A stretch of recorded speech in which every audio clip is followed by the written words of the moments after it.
Stop living aimlessly. A quick summary from Jordan Peterson's speech. When we look forward, we point at everything, like arrows pointing at something or nothing, but we must be aimed.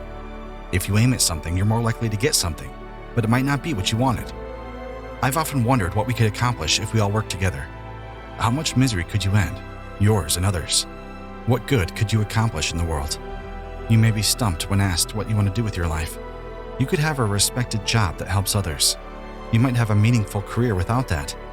Write about what your life would be like in 3 to 5 years if you let everything bad about you dissolve.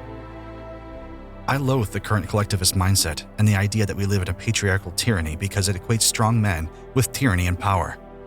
There's nothing about that that isn't soulful. Follow suit. You can be like them. Tradition teaches this by highlighting exceptional people from the past.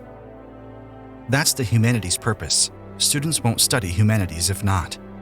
I'm not suggesting individuals are plagued by their conscience because they're departing from their destiny. If you don't think so, then what is conscience? If you don't know who you are, your conscience will. The ideal human respects cultural traditions honestly. If you approach your goal, it will change. I smoked a pack a day and drank a lot in graduate school. Only while drunk did I regret my actions. I quit drinking because I was ashamed. Time dilation prevented me from doing that while unwell. Psychologists like to pat individuals on the head and tell them they're fine as they are. Instead of telling desperate teens they're fine as they are, I tell them they need help. Chris Packham's new book deliberately carries your misery uphill. I believe in human ingenuity and think we can solve all our issues, but it must go beyond material well-being. I suppose my creativity was hindered, which may have hurt the book, but led to more rigorous editing, such as the concluding chapter, "Be grateful despite your suffering." Chronic pain causes bitterness, but resentment poisons. It's difficult to assign blame. My responsibility has overwhelmed me, but it's kept me alive. It's solid advice for anyone who's resentful at work for no good reason. I stopped being bitter about my job, and he stopped being resentful about his waiter job. I don't mind waiters.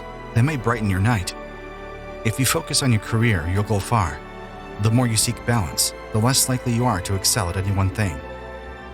Men want perfection, while women seek wholeness, observed Carl Jung.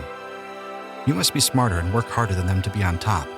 If you don't know who to be, pick an accomplishment, even randomly. Work will improve your discipline. Become a self-correcting system until you become the change you want to see.